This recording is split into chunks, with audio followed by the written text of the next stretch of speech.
من الناس الله سبحانه وتعالى ينتظرهما من أول يوم رجب إلى نهاية شهر رجب. وهاتان الفئتان من الناس بمجرد أن تقول أستغفر الله، الله سبحانه وتعالى يغفر لهم ذنوبهم.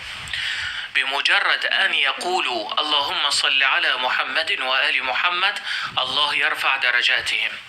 من هاتين الفئتين؟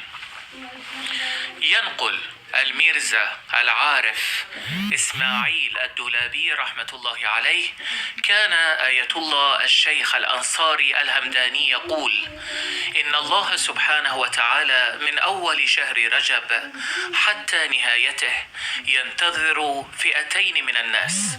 ينتظر فئتين من الناس. الأول هم الشباب، فالله سبحانه وتعالى يحبهم حبا خاصا وكبيرا.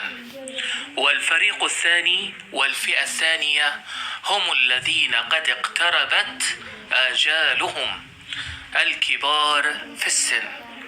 هؤلاء بمجرد أن يستغفروا الله يستغفر لهم، وبمجرد أن يصلوا على محمد وآل محمد الله يرفع من درجاتهم. برنامج صباحات ولائية من محمد خادم.